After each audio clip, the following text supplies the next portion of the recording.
Olá, meus queridos alunos do EJA 4, né?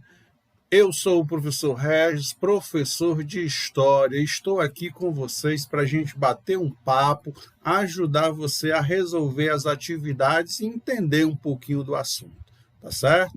Então, aquela dica inicial, né, que a gente sempre dá para você, quando você estiver, né, assistindo a aula, né, você bota o celular no modo deitado, na horizontal, no modo paisagem, aquela maneira que você visualiza bem melhor. Tranquilo? Eu sou o professor Regis Barbosa, professor de História. E hoje a gente vai continuar conversando, né, sobre aquele período pós-independência do Brasil, né? A aula passada a gente falou do primeiro reinado, tá certo? Hoje a gente vai falar de um período chamado regência, mas a gente conversa já. O que é que você faz? Assiste a aula, né? Responde logo as perguntas e envia para a gente. Tira dúvida, tá certo? Professor, eu não entendi, que eu procuro lhe explicar, tá certo? Além da videoaula, tem o texto que lhe ajuda. Se nenhum dos dois você não conseguir a resposta, pode entrar em contato com a gente, tá ok? Então, vamos ao que interessa. Hoje a gente vai falar de regência. O que regência é essa, né? Vamos ver, entender que é bem simples, tá certo? Pronto, deixa eu só me posicionar aqui para a gente poder conversar um pouquinho sobre a regência, certo? No primeiro reinado, né, Dom Pedro I, tá certo? Assumiu o Brasil, tá certo? Mas ele estava de olho aonde, pessoal? Estava de olho em Portugal. Com a morte do seu pai, ele disse, rapaz, eu vou para Portugal que o negócio lá é melhor, tem mais dinheiro, tá certo? Então, esse período conturbado, ele pensando lá no Rio de Janeiro, esse monte de coisa, né? Ele já não estava governando bem também, tá certo? Ele abdica, né? Abdicar é ele passar para outra pessoa e ele retorna para Portugal. No caso, ele vai abdicar para o seu filho. O grande problema é que seu filho, o Dom Pedro II, na época só tinha o quê? 5 anos de idade. Tá certo? Este que era o problema. Ele, vaza, pega o beco para Portugal e deixa o negócio lá com o filho dele de 5 anos. Como é que uma criança de 5 anos vai governar, né, um país ainda em formação, tá certo? Mas vamos lá, a gente vai entender o que aconteceu, que é exatamente o que está em cima aí, chamado de quê? Regência, tá certo?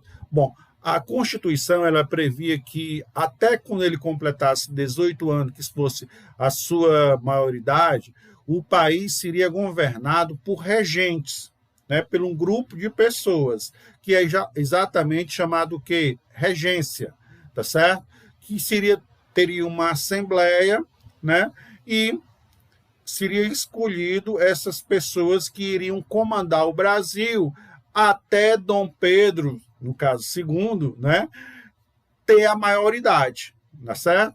Então, de 1831 a 1835 foi a regência trina, ou seja, existiam 3 regentes no Brasil, 3 pessoas para comandar o destino brasileiro. Então, a regência trina é exatamente isso. É quando o Brasil estava sendo governado por 3 regentes, né? Só que 3 mandando na mesma coisa não dá certo, né? Em casa, o marido e a mulher já dá confusão, imagine 3, cada qual pensando de uma maneira diferente. E em 1835 a 1840, houve a regência una, né? Onde apenas um, né, regente comandava o Brasil, tá certo? Bom, neste período, né, devido à fragilidade do governo, existiam movimentos rebeldes, né, contra a regência, né? Pessoas querendo a volta de Portugal, pessoas querendo que Dom Pedro saísse, o governo ficasse com brasileiros, né? Era uma época de instabilidade, tá certo? Vamos lá. A primeira coisa, tá certo? Que desta época foi a organização das Forças Armadas, visto, né, que como eu não tinha um presidente, não tinha um rei, né, as pessoas poderiam querer fazer o que quisesse, tá certo? Existia inicialmente a regência trina e depois a regência una, tá certo? Então, foi criado, né, as Forças Armadas no Brasil, tá certo? Bom, nesse sentido, né, em 1831, a regência criou uma força armada que respondia diretamente ao ministro da Justiça. Essa organização se chamava o quê? Guarda Nacional. E surgiu para defender o cumprimento de quê? Da Constituição. E, principalmente, pessoal, né, evitar desordem e as rebeliões internas, porque estava acontecendo muito, visto que os regentes não confiavam plenamente no exército, e por isso que eles criaram o quê? A Guarda Nacional, para manter o controle interno em causa de revoltas, e para manter a ordem em todos os lugares que fossem requisitados. Lembra, constitucionalmente, o dever do Exército é guardar o nosso país de invasões externas. Dentro do Brasil, quem tem que atuar é outro tipo de força, não o Exército. A função do Exército não é estar em rua, não é prender ninguém. O Exército tem a função constitucional de fazer a defesa do território brasileiro. Exército não tem que se meter em nada dentro do país. Então, por isso que foi criado o quê? A Guarda Nacional, com o objetivo de evitar desordem e as rebeliões, caso existisse. E no caso, pessoal, sim, existiam rebeliões, tá certo? Vamos comentar algumas delas, foram várias, vamos comentar aqui as principais. A primeira foi a cabanagem, olha aí, nome bonito, tá certo? A cabanagem foi no Grã-Pará. O Grã-Pará, que hoje é o estado do Pará, mas na época era chamado Grã-Pará, tá certo? As pessoas não ficaram satisfeitas com a nomeação do presidente da província, que hoje seria o governador do estado. Na época era província e era nomeado, né?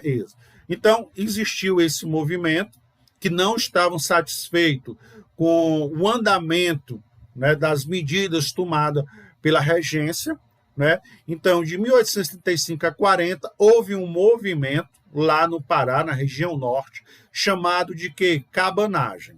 Foi um movimento popular, do povão, né, que contou com a participação das camadas mais pobres, principalmente dos moradores de casebres, na margem dos rios, dos igarapés, né? Por isso o nome de quê? Cabanagem, né? Porque eles viviam em cabanas. E aqueles velhos, né, e antigos e atuais desejos, emprego, saúde, educação, né? Eles não tinham nada disso. Então, esse movimento foi um movimento reivindicatório de melhores condições de vida para a população. Cabanagem, na região norte, no Pará. Tivemos também a balaiada, olha aí, outro movimento. Foram vários, né? Vamos comentar alguns, tá certo? Que foi de 1838 a 1842. A balaiada criticava as desigualdades sociais, tema super atual, né? A discriminação social, né?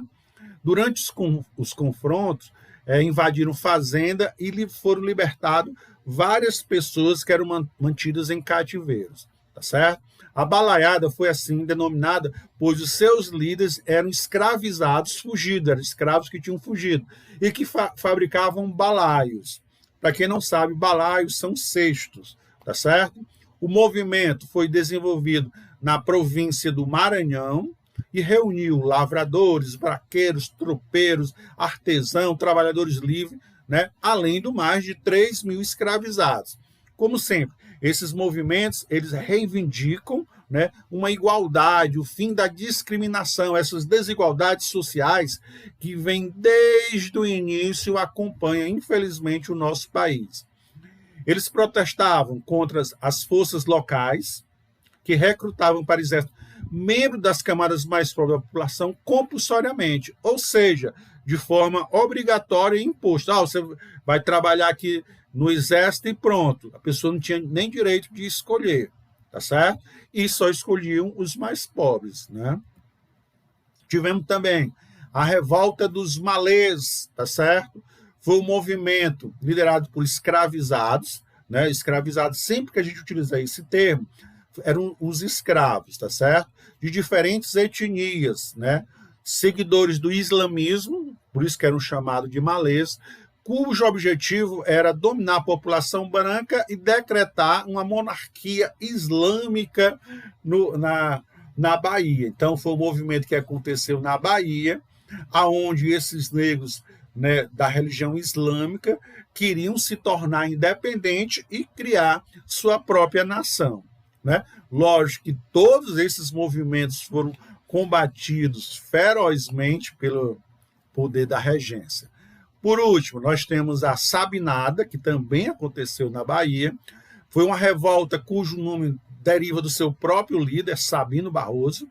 O movimento defendia a emancipação da Bahia para se transformar em uma república. A Bahia, né, queria porque queria se tornar independente. Aí tivemos o movimento dos malês, né, e a Sabinada, né?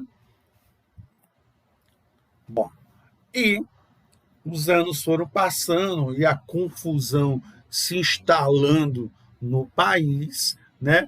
E nada do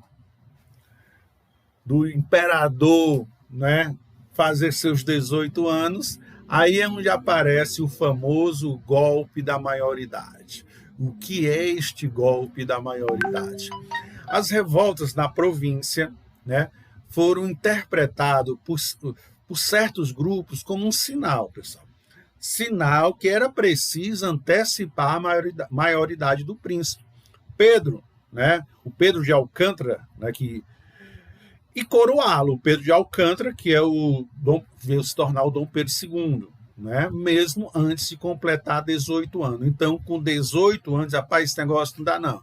O povo está bagunçando, é porque não tem um imperador aqui. O povo não quer obedecer esses regentes, não. Vamos antecipar, né, esse homem entrar no trono aí, ele já está com 15 anos, vamos ver o que é que dá.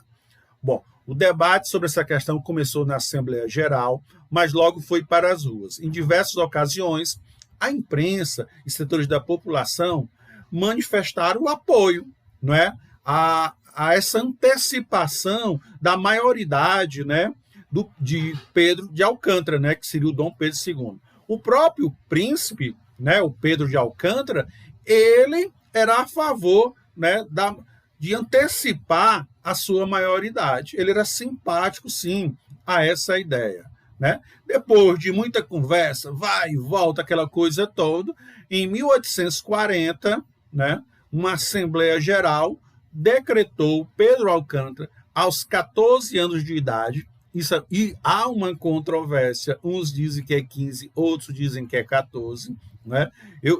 Eu fico mais com 15, mas, né, alguns registros são de 14 anos, mas isso não é o problema, né? A questão é outra, a questão é a antecipação, não é se ele tinha 14 ou 15, né? História tem muito disso, pessoal, né? Um diz uma coisa, diz outra, né?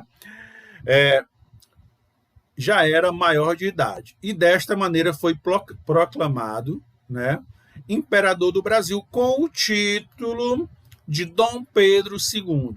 Este processo fica conhecido como o quê? Como o golpe da maioridade, tá certo? Então, o golpe da maioridade é o quê? A antecipação, tá certo? Né, da maioridade de Dom Pedro, que ele só poderia assumir ao completar o quê? 18 anos de idade.